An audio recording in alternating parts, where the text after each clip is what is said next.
आप जानते हैं जिस भारत में आज संविधान का गर्व किया जाता है, उसी भारत में डॉक्टर अंबेडकर के खिलाफ वो बड़े नेता थे जिनकी एक चाल ने इस देश को सदियों पीछे धकेल दिया। असली गद्दारी जानिए आज भारत जिस संविधान पर गर्व करता है, जिसकी वजह से हर नागरिक को बराबरी का हक मिला, उस संविधान के निर्माता डॉक्टर भीमराव अंबेडकर ने उस वक्त वो लड़ाई लड़ी थी जब पूरा सिस्टम उनके खिलाफ था। आज हम उनके विचारों की बात करते हैं, लेकिन उस समय उनका विरोध करने वाले कौन थे? वही लोग जिन्होंने अंबेडकर के सपनों को कुचलने की पूरी कोशिश की। उन्होंने सिर्फ डॉक्टर अंबेडकर का नहीं बल्कि पूरे भारत के दलित, बहुजन, शोषित समाज का गला घोंटने का काम किया। लेकिन इस कहानी में सबसे बड़ी बात यह है, डॉक्टर अंबेडकर जैसा कोई नहीं था, ना है, ना होगा। जिस देश में अंबेडकर ने संविधान लिखा, उसी देश में उन्हें अपमानित किया गया, मगर उन्होंने कभी हार नहीं मानी। उनकी ताकत थी ज्ञान, तर्क और इंसाफ। उनका हर कदम, हर फैसला इस देश के लिए था, लेकिन विरोधियों की चालें इस देश को तोड़ने के लिए थीं। आज हम उन चेहरों को सामने लाएंगे जो देश की असली प्रगति के दुश्मन थे, और हम दिखाएंगे कैसे डॉक्टर अंबेडकर अकेले पूरी व्यवस्था से लड़ते रहे। ये सिर्फ कहानी नहीं, ये सच्चाई है। डॉक्टर अंबेडकर के खिलाफ सबसे बड़ा और संगठित विरोध उस समय के बड़े नेताओं से ही आया था। नाम लेने में संकोच नहीं होना चाहिए। गांधी, नेहरू और पटेल जैसे नाम जो आज इतिहास में बड़े सम्मान से लिए जाते हैं, उन्होंने अंबेडकर की राह में सबसे ज्यादा रोड़े अटकाए। सबसे पहले बात करते हैं गांधी की।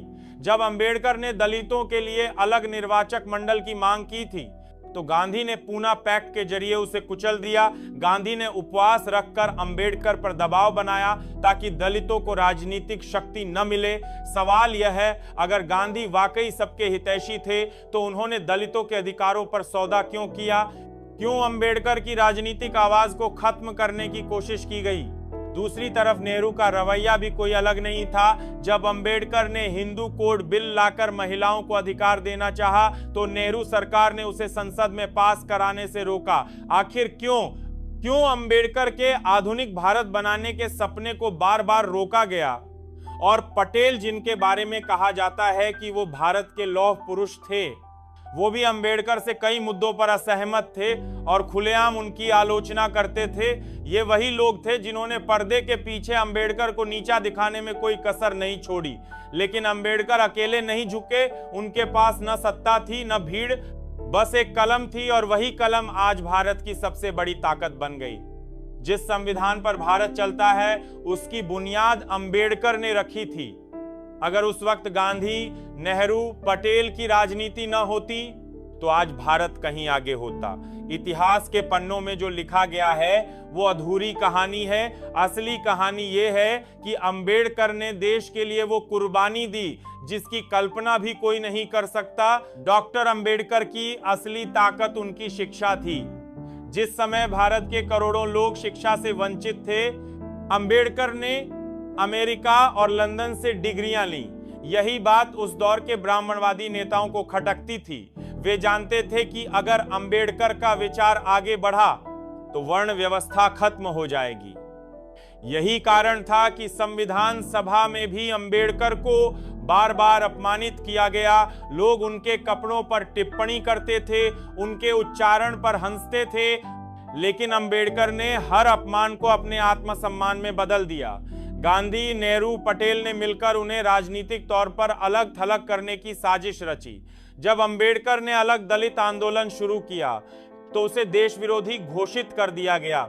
सवाल यह है, जो आदमी दलितों को बराबरी दिलाना चाहता था, उसे देश विरोधी क्यों कहा गया? असल में वो ब्राह्मणवादी ताकतें थीं जो चाहती थीं कि भारत हमेशा जातिवाद में डूबा रहे ताकि कुछ खास जातियों का वर्चस्व बना रहे। अंबेडकर का विरोध व्यक्तिगत नहीं था, वो पूरी व्यवस्था के खिलाफ थे। उन्होंने हिंदू धर्म की कुरीतियों पर हमला किया, इसलिए उन्हें हिंदू विरोधी कहा गया। लेकिन क्या सच्चाई को सामने लाना गुनाह है? अंबेडकर ने हमेशा कहा, मैं उस धर्म को नहीं मान सकता जो इंसानों में भेदभाव करे। यही वजह थी कि उन्होंने आखिर में बौद्ध धर्म अपनाया ताकि शोषित समाज को आत्मसम्मान मिल सके।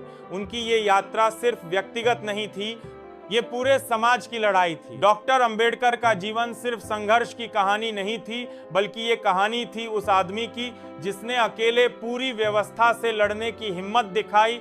आप सोचिए, जिन लोगों ने भारत की आजादी की बातें की, वही लोग अंबेडकर की आजादी छीनने में लगे थे। आजादी का मतलब सिर्फ अंग्रेजों से आजादी नहीं था, बल्कि उस जातिगत शोषण से भी आजादी थी जो भारत को अंदर से खा रही थी। लेकिन जब अंबेडकर ने दलितों के लिए बराबरी की मांग रखी, तो नेहरू और गांधी जैसे बड़े नेता सामने आकर उन्हें रोका। क्या ये वही भारत था जिसके लिए करोड़ों लोगों ने कुर्बानी दी थी? हिंदू कोड बिल इसका सबसे बड़ा उदाहरण है। डॉक्टर अंबेडकर ने जब महिलाओं को समान अधिकार देने की बात की, तो संसद में हंगामा हुआ।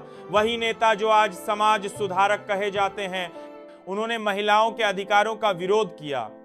अंबेडकर ने बार बार कहा, अगर भारत को आगे बढ़ाना है तो जातिवाद और लैंगिक भेदभाव खत्म करना होगा। लेकिन सत्ता के लालची नेताओं ने सिर्फ अपनी कुर्सी बचाने के लिए इस बिल को पास नहीं होने दिया। आखिरकार थक हार कर अंबेडकर को कानून मंत्री के पद से इस्तीफा देना पड़ा।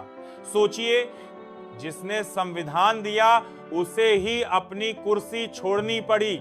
ये सिर्फ राजनीतिक धोखा नहीं था, ये इस देश की आत्मा के साथ धोखा था। डॉक्टर अंबेडकर के साथ सबसे बड़ा धोखा तब हुआ जब उन्होंने महिलाओं के अधिकारों के लिए हिंदू कोड बिल पेश किया। इस बिल का मकसद था महिलाओं को संपत्ति में बराबरी, विवाह में अधिकार और तलाक का हक देना। लेकिन यही वो जगह थी जहां उनके विरोधियों का असली चेहरा सामने आया। नेहरू सरकार ने बार बार उस बिल को रोका, संसद में चर्चा नहीं होने दी। आखिरकार डॉक्टर अंबेडकर ने इस साजिश को समझा और मंत्री पद से इस्तीफा दे दिया। सोचिए, जिस आदमी ने संविधान लिखा, उसे अपने ही देश में महिलाओं के अधिकार दिलाने से रोका गया।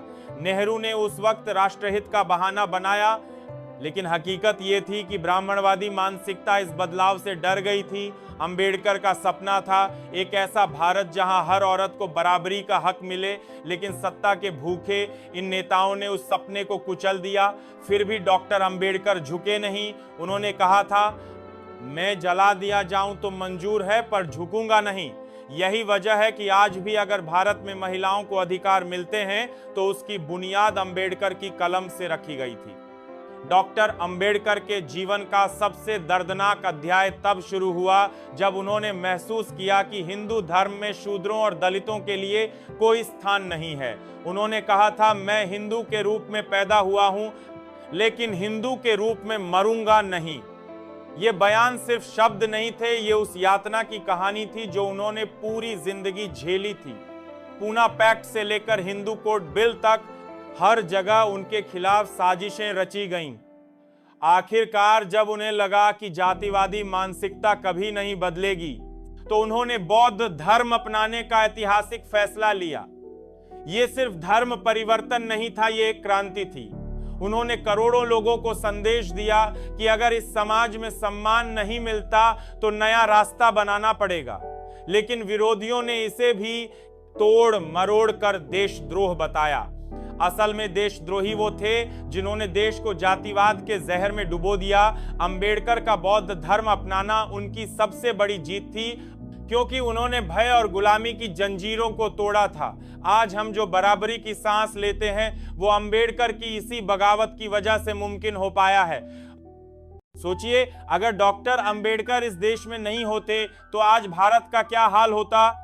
जिस संविधान पर आज गर्व किया जाता है, वो कभी बना ही नहीं होता। दलित, बहुजन, महिलाओं को शिक्षा, नौकरी, वोट देने का अधिकार शायद कभी नहीं मिलता।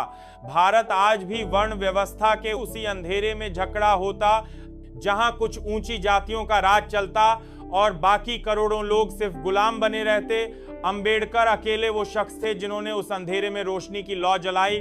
उन्होंने कहा था, शिक्षित बनो, संगठित रहो और संघर्ष करो। अगर अंबेडकर नहीं होते तो शायद आज भी हमारे समाज में छुआछूत खुलेआम चलता, दलितों का मंदिरों में प्रवेश रोक दिया जाता, महिलाएं बिना अधिकारों के जीने को मजबूर होती। अंबेडकर ने भारत को संविधान ही नहीं दिया, उन्होंने आत्मसम्मान का पाठ पढ़ाया। उनके विरोधियों ने भारत को जातिवाद में डुबोने की पूरी कोशिश की, लेकिन अंबेडकर ने इस देश को संविधान, शिक्षा और बराबरी का रास्ता दिखाया। असली भारत, असली आजादी तभी आई जब अंबेडकर ने कलम उठाई, और ये सच कभी कोई मिटा नहीं सकता। डॉक्टर अंबेडकर के विरोध में खड़े हुए नेता सिर्फ विरोधी नहीं थे, बल्कि उस ब्राह्मणवादी सोच के प्रतिनिधि थे जो सदियों से दलितों और शोषितों को दबाकर रखना चाहती थी। अंबेडकर की सबसे बड़ी ताकत यही थी कि उन्होंने उन चेहरों को बेनकाब किया जो ऊपर से देशभक्त दिखते थे, लेकिन असल में जातिवाद के पोषक थे।